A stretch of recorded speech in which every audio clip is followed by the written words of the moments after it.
Yo, assalamualaikum warahmatullahi wabarakatuh. Berjumpa dengan saya Rifan Adel Hakim untuk mengupas kisah-kisah misteri yang ada di dunia. Hal-hal yang dulunya tabu tak layak diperbincangkan, sekarang saya akan memperbincangkannya. Kisah-kisah tersebut akan aku selengkap-lengkapnya guna menjadi pengetahuan bagi kalian semua, dan inilah di channel Rifan Adel Hakim.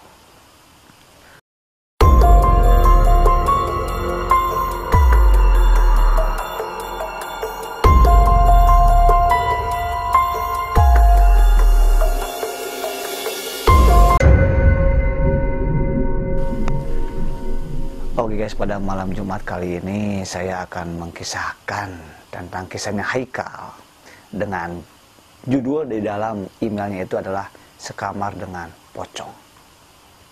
Masa sih? Tapi sebelum saya mengkisahkan tentang Haikal yang katanya sekamar dengan pocong, itu bagaimana kisahnya, bagi teman-teman yang belum subscribe channel saya, silakan kalian subscribe channel saya, karena subscribe itu gratis. Dan jangan lupa aktifkan lonceng notifikasi biar kamu jadi orang yang pertama yang menonton video selanjutnya. Jangan lupa di like, di share ke teman-teman kamu biar teman-teman kamu juga tahu apa yang kamu tahu, oke? Oke, ini kisahnya itu adalah seorang anak SMK kelas 11 yang katanya tahun 2018 itu disuruh oleh guru untuk mencari tempat PKL. Dan pada akhirnya si Haikal mendapatkan lokasi PKL di sebuah salah satu perusahaan yang besar di daerah Bandung. Rezeki Haikal, dia bersama Reza, kebetulan dia itu temannya, ingin bareng-bareng ke perusahaan yang dipilih oleh Rezeki Haikal tersebut. Bulan Juli kemudian tahun 2018,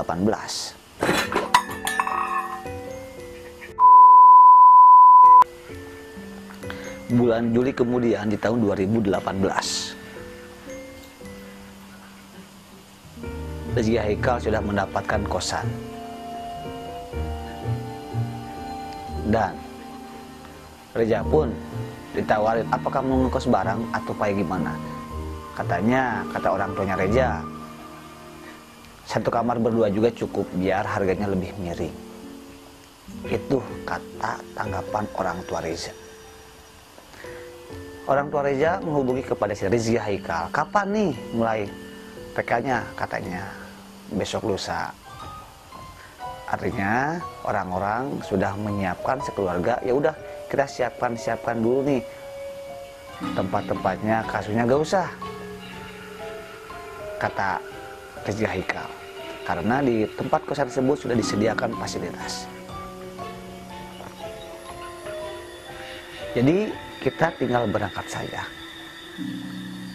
Keluarga Reza ingin mengantarkan Reza ke tempat kosannya, sementara keluarga Rezeki Haikal enggak diantarin sama sekali.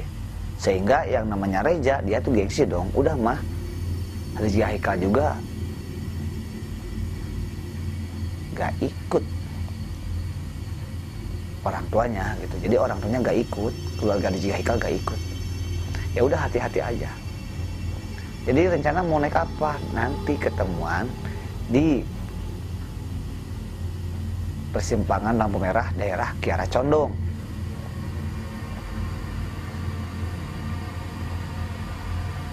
Setelah sholat asar, Rezeki Haikal menunggu Reza.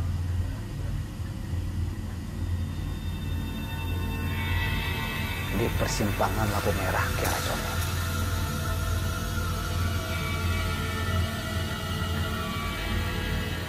Reza pun datang. Woi bro, sorry terlambat, katanya. Ya udah cepetan. Reza nebeng ke motornya Rezeki Haikal. Ya udah, kita ke kosan, ke Bandung Barat. Di perjalanan baru aja kurang dari 100 meter terlihat ada orang-orang yang berkerumun. Tapi Rezeki Haikal mengabaikannya, berangkat. Singkat cerita, Rizky Haikal dan Reja sudah berada di depan gerbang kosan yang dia pilih. Oke lah, Rizky Haikal ngomong, nah ini nih, Ja, pokoknya enak lah di sini, udah sedia kasur, udah sedia ini, sambil tangannya bergerak-gerak. Pokoknya jadi kayak orang yang sedang berpidato. Pokoknya aja, kau pasti betah di sini. Iya, iya, kata Reja. Berangkat, set, masuk ke kamar. Bu, ini saya sama mau ngekos sama teman saya. Iya, iya, hati-hati. Temannya di mana? Kata ibu kosan. Itu di belakang. Reja pun datang. Reja tidak hormat kepada ibu kosannya. Reja, jangan aja lurus. Masuk deh ke kamarnya.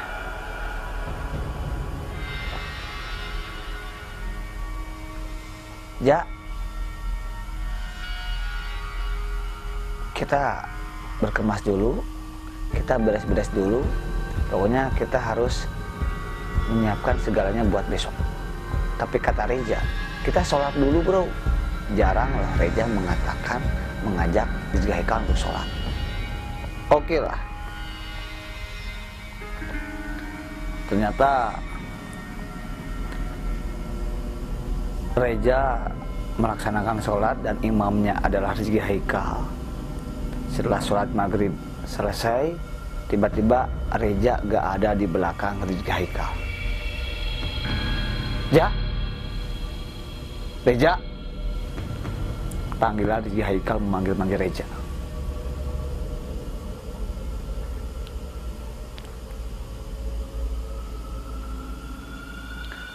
Tok tok tok tok. Ketika dibuka, Reja pun datang.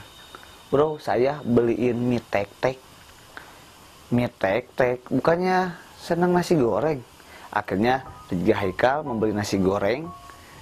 Ya udah dimakan, sehingga mie tek-teknya jadi ditaruh aja dulu. Karena emang Rizky Haikal senang nasi goreng. Tiba-tiba Reja, bro besok jangan sampai kesiangan. Pokoknya kamu gak boleh telat, itu PKL hari pertama. Punya Reja itu so bijak banget deh.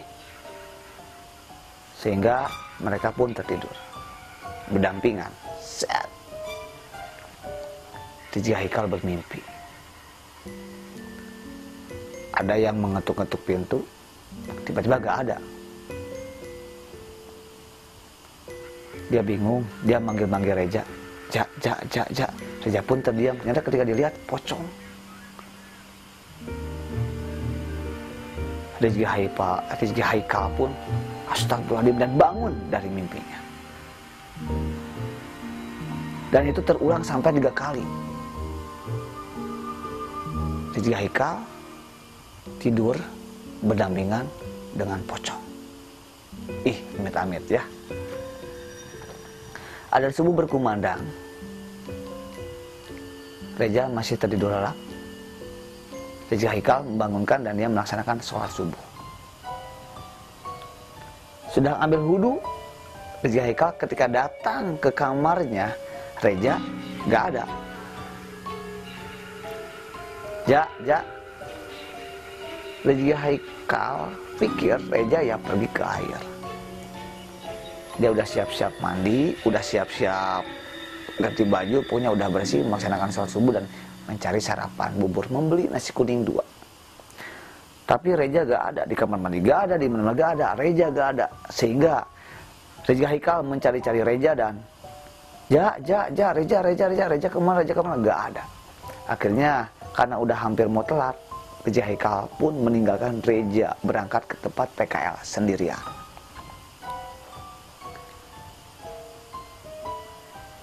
Ketika sudah nyampe di perusahaan tempat PKL-nya Rizky Haikal berlangsung, Reja sudah ada. Rizky Haikal pun ditegur, kenapa kamu terlambat, ini hari PKL pertama. Ya Pak, teman saya tadinya kirain belum kesini, kira udah kesini, taman, cepetan, kata bapak membimbing perusahaannya.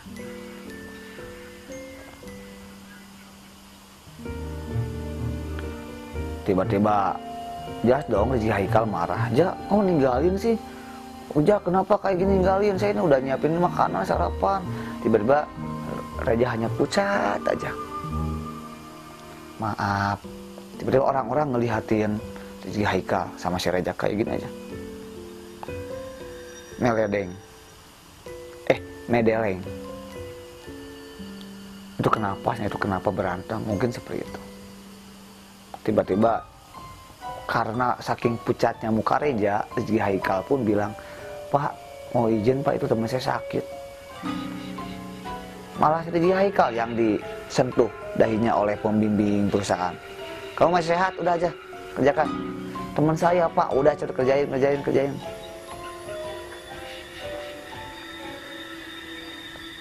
Pekerjaan pun pulang dan mereka pergi. Reja nggak ada. "Pak, teman saya mana?" "Teman-teman, udah cepetan. Pulang aja, besok jangan buat terlambat lagi." "Ya, bilangin tuh sama teman kamu juga, datang besok." "Ya Pak. Datang besok," katanya seperti itu. Pulang nyampe. Karena kuota handphone si Rizky Haikal tuh gak ada kuota. Kemarin itu sempat mau bikin status, "Aku udah nyampe bro di tempat kosan." Gak sempat, sehingga mampir dulu ke counter. Ketika pulang PKL, dilihatnya ketika mengaktifkan handphone, tiba-tiba di grup ramai banget, grup Rizky Haikal di kelasnya. "Innalillahi wa inna ilaihi rajiun, telah berpulang ke rahmatullah atas nama Reja." Kaget dong si Rizky Haikal. "Reja?" Dia nelpon, "Bro, Reja siapa yang kamu maksud?" "Ya si Reja." "Ya si Reja tuh teman kamu yang mau PK." Aneh kan, padahal kan semalam bareng tidurnya sama si Rizky Haikal. Dia naik motor ke kosan dan dia langsung inget sama mie tek-teknya. Dibuka mie tek-tek yang semalam ternyata penuh dengan cacing dan belatung. Dia bilang ke ibu kosan, "Bu, Ibu lihat gak ada teman saya?" "Teman yang mana? Kemarin tuh kamu hanya sendiri." Dilihat dari CCTV, karena kan itu kosan emang fasilitasnya lengkap. Dari CCTV juga ternyata si Rizky Haikal itu hanya ngobrol sendirian. Tiba-tiba flashback, ingat di pekerjaan, pantasan orang-orang ngelihatin Rizky Haikal kayak gitu. Bilang pucat, bilang sakit ke temennya pucat, malah Rizky Haikal yang disentuh. Ini kenapa gitu? Tiba-tiba ketika nyampe di kosan sendirian, dia ngetuk-ketuk, tiba-tiba ibu kosan datang. "Bagaimana? Aku harus pergi dulu bertakziah. Berziarah kubur dulu ke makam sana, karena saya gak tahu bahwa Reja sudah meninggal." Ternyata yang semalam itu yang dimaksud dengan pocong itu ternyata jenazahnya Reja. Innalillahi. Akhirnya dia pergi kebut ke daerah Kiara Condong. Benarkah seperti itu? Ternyata benar. Ternyata Reja itu kemarin mengalami kecelakaan ketika mau berangkat PKL. Jadi seperti itu kisahnya. Tapi dan pada akhirnya dia bilang sendiri ke perusahaan, ternyata Reja itu emang udah meninggal. Pihak sekolah pun emang memberikan turut berduka cita, dan Rizky Haikal benar-benar merasa ini mimpi atau enggak, kenapa ini harus terjadi pada saya, gitu sih. Pada akhirnya Rizky Haikal kosannya pindah lagi karena emang di sisi lain takut, di sisi lain emang bingung juga. PKL-nya juga pindah, dia minta mohon maaf juga. Guru pembimbingnya yang ada di sekolah juga dia minta maaf juga, karena psikolog yang kena kepada Rizky Haikal. Itu kisah Rizky Haikal yang namanya itu sebenarnya bukan Rizky Haikal, tapi saya sengaja menyamarkan. Pokoknya intinya seperti ini aja, kita ambil kesimpulan saja. Segala sesuatu yang terjadi pada diri kita memang benar itu adalah atas kuasa Allah Subhanahu wa Ta'ala. Terus apa dong yang harus kita lakukan? Ya, kita harus mencoba untuk menjalaninya, mencoba untuk menikmati apa yang telah terjadi pada diri kita, dan kita juga harus bersyukur atas apa anugerah-anugerah yang telah diberikan Allah Subhanahu wa Ta'ala pada kita. Oleh karena itu, Jadilah orang-orang yang senantiasa tetap beriman, pertahankan keimanan dan ketakwaan kalian. Kita sebenarnya ketakwaan kita, khususnya diri saya sendiri, khususnya kamu ya kamu, untuk senantiasa tetap beristiqomah di jalan Allah Subhanahu wa Ta'ala. Thank you so much kepada atas nama Rizky Haikal. Bagi teman-teman yang kisahnya mau diceritakan, jangan sungkan-sungkan untuk hubungi ke Instagram saya. Dan thank you so much.